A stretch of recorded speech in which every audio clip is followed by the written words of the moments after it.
Hello guys, this is Amar sir. Welcome to Amar Classes for English YouTube channel. आज मैं आप लोगों के लिए पार्ट 2 पद जो सूरदास जी के द्वारा लिखा गया है उसका MCQ लेकर आपके सामने हाजिर हूँ। तो चलिए शुरू करते हैं इस महासंग्राम एपिसोड को जो MCQ के नाम से है।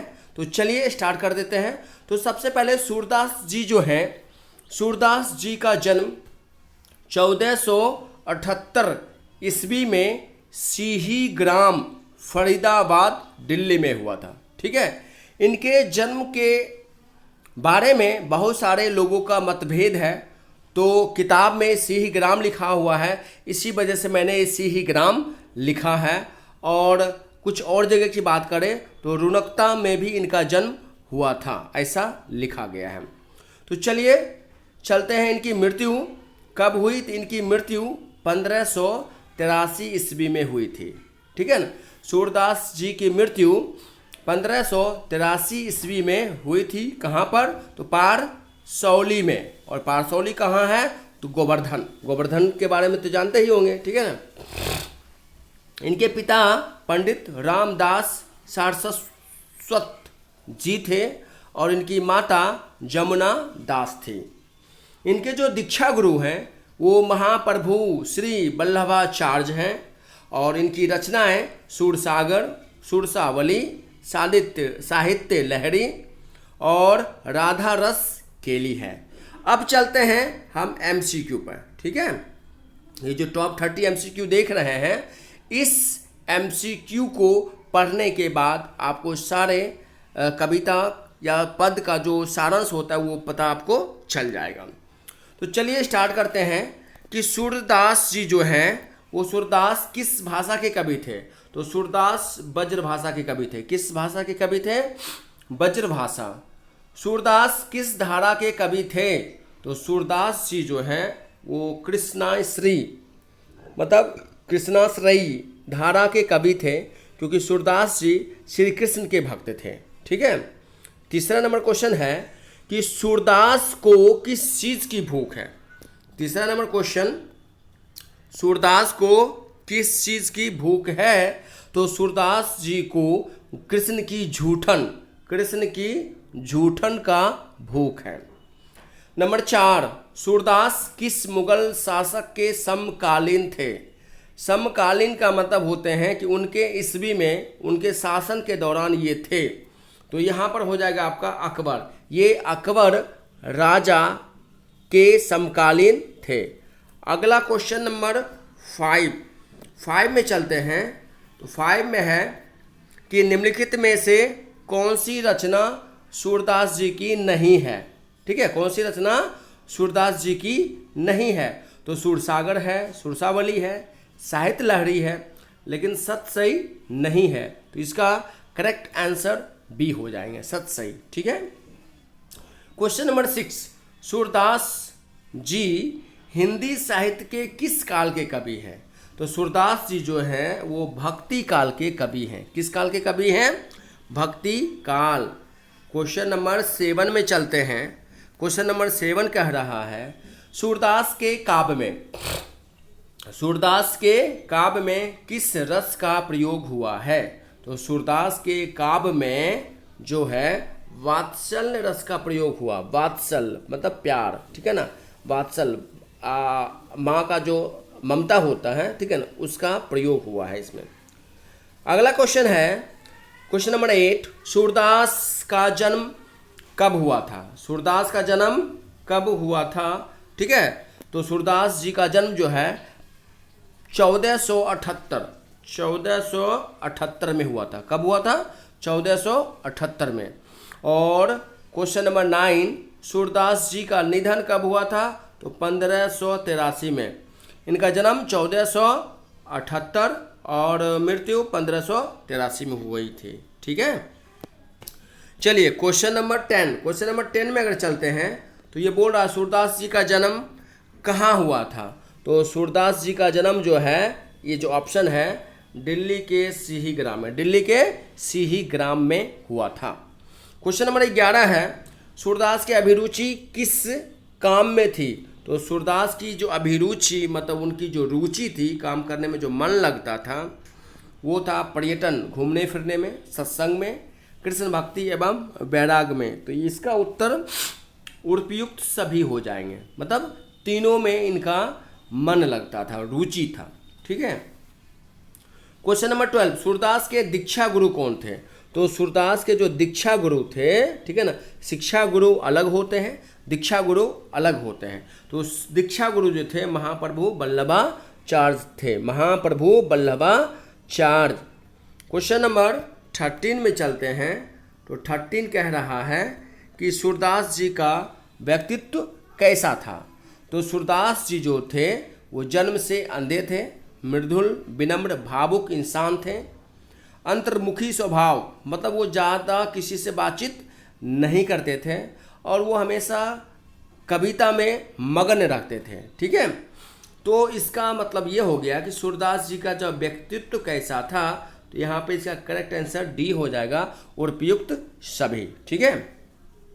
क्वेश्चन नंबर 14, सूरदास के कृतियों के नाम बताइए। कृति का मतलब होता है रचनाएं, किताब का नाम। तो सूरदास जी ने बहुत सारे किताबों को लिखा, 4 उनमें से मुख्य हैं, सूरसागर, साहित्य लहरी, राधा रसकेली। तो इसका मतलब हो जाएगा कि तीनों किताब इसमें दिया हुआ है, तो उपयुक्त सभी इसका उत्तर हो जाएगा। इसलिए इसका करेक्ट आंसर हो गया डी, उपयुक्त सभी। ठीक है, क्या हो जाएगा? डी, उपयुक्त सभी। क्वेश्चन नंबर 15, ब्रज भाषा की विशेषता क्या थी? तो ब्रज भाषा की जो विशेषता थी वो कोमलता, लालित्य, माधुर्य, ये सभी। ठीक है। तो ये हो जाएगा उपयुक्त सभी। ठीक है।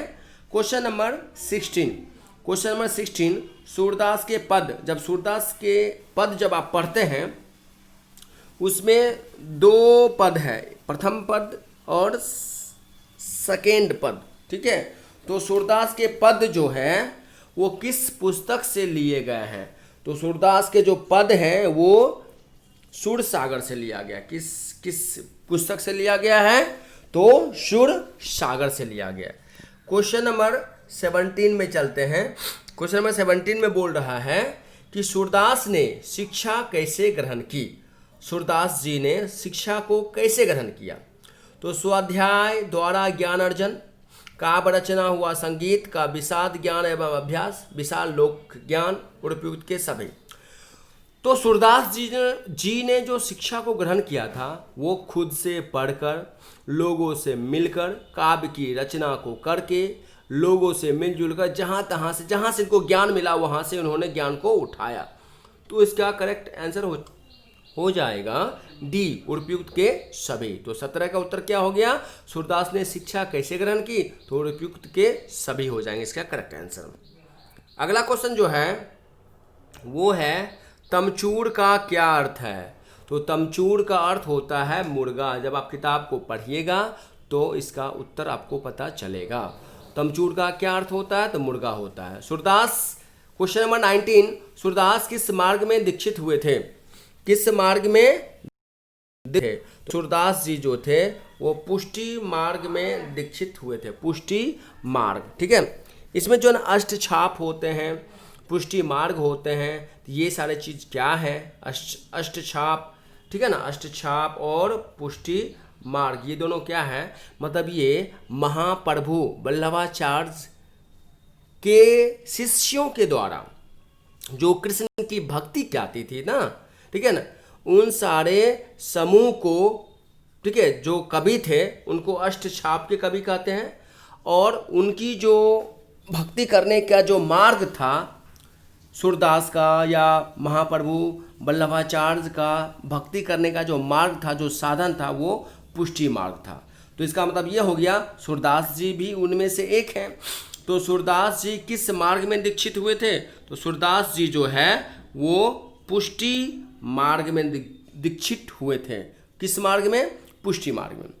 क्वेश्चन नंबर 20 कह रहा है कि वल्लभाचार्य से मिलने से पूर्व सूर किस भाव के पद गाते थे? मतलब जब तक सूरदास जी वल्लभाचार्य से नहीं मिले थे तो वो जो है दैन, ठीक है ना, भाव के पद गाते थे, दैन, ठीक है ना। चलिए क्वेश्चन नंबर 21 में कह रहा है सूरसागर किसकी रचना है। तो सिंपल सी बात है, सूरसागर जो है सूरदास की रचना है। किसकी रचना है? सूरदास की। ठीक है ना।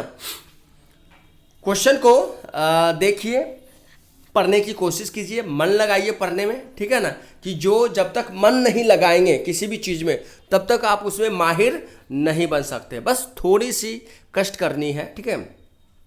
क्वेश्चन नंबर 22, सूरदास जी रचित, मतलब सूरदास जी के द्वारा रचित पद के द्वितीय पद। ठीक है ना। जब सूरदास किताब में जब सूरदास जी का पद को आप जब देखेंगे तो वो जैसे किताब है ना, तो किताब में 2 खंड है, एक हो गया ये यहाँ लिखा हुआ और एक यहाँ है। ठीक है, 2 पद है। तो द्वितीय पद में इस पद में किस खाद्य पदार्थ का उल्लेख नहीं हुआ? तो अपूप। किस खाद्य पदार्थ का उपयोग नहीं हुआ? तो अपूप। उसमें दही हुआ है, माखन हुआ है, मिश्री हुआ, जो कृष्ण जी खाते हैं उसका प्रयोग हुआ है, लेकिन अपूप का प्रयोग नहीं हुआ। चलिए आगे बढ़ जाते हैं हम। आगे है भगवान श्री कृष्ण किस कवि के पूज्य थे? तो सूरदास। क्या होगा? सूरदास। भगवान श्री कृष्ण जो है वो किसके पूज्य थे? तो सूरदास जी के पूज्य थे। अगला क्वेश्चन है कन्या का क्या अर्थ होता है? तो कन्या का अर्थ होता है गोद। कन्या का क्या अर्थ होता है? गोद, गोदी। गोदी जिसको बोलते हैं ना, कि बच्चे को गोदी में लेकर बैठते हैं। तो यहाँ पर इस पद में बताया गया है श्री कृष्ण जो हैं वो नंद के गोद में बैठकर भोजन करते थे। तो यहाँ पर कन्या का अर्थ हो गया गोद। ठीक है, आगे चलते हैं। तो क्वेश्चन नंबर 25, सूरदास की कृति हैं, मतलब इस चारों में सूरदास जी की कृति कौन है? सूरदास जी की रचना कौन है? तो साहित्य लहरी। क्या है? साहित्य लहरी। क्वेश्चन नंबर 26, सूरदास जी के काव्य के 3 प्रधान विषय क्या हैं? सूरदास जी जो भी कविता यानी काव्य लिखते थे उसका जो विषय होता था, जो थीम होता था, वो हुआ करता था क्या चीज? विनय भक्ति, मतलब भक्ति, वात्सल मतलब ममता जो होते हैं, प्यार, माँ का प्यार, वात्सल, और प्रेम श्रृंगार, ये तीनों हुआ करते थे। ठीक है ना। तो इसका उत्तर क्या हो जाएगा? उपयुक्त सभी। तो इसका उत्तर क्या होगा? उपयुक्त के सभी हो जाएंगे इसका उत्तर। ठीक है। क्वेश्चन नंबर 27 में चलते हैं। कृष्ण कहाँ बैठकर भोजन कर रहे हैं? अभी मैंने तुरंत बताया है कि कृष्ण जो है नंद की गोद में बैठकर भोजन कर रहे हैं। नंद की गोद में बैठकर। क्वेश्चन नंबर 28, सूरदास जी रचित पद के प्रथम पद में गाय किस ओर दौड़ती है? तो वहाँ पर लिखा गया है कि सूरदास जी के जो प्रथम पद हैं उसमें लिखा गया है कि गाय जो है जब खेतों में से चारा चर लेती है तब वो अपने घर की ओर दौड़ती है, मतलब बाड़े की ओर दौड़ती है। कहाँ? किस ओर? बाड़े की ओर। बाड़े क्या होता है? तो जहाँ पर गाय को बांध कर रखा जाता है, बांस से घिरा हुआ रहता है, आप देखे ही होंगे। ठीक है ना। तो उसे बाड़े कहा जाता है। तो बाड़े की ओर दौड़ते हैं। ठीक है ना। क्वेश्चन नंबर 29, प्रस्तुत पद में प्रथम पद में यशोदा कृष्ण को किसकी सूचना दे रही है?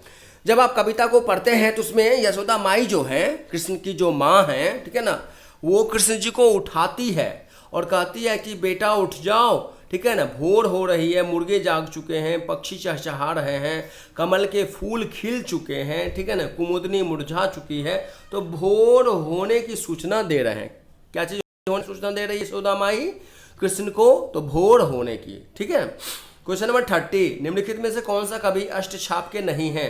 तो सूरदास जी अष्टछाप के हैं, कुंभन दास जी भी हैं, कृष्णा दास भी हैं। तो मलिक मोहम्मद जायसी जो है वो अष्टछाप के कवि नहीं है।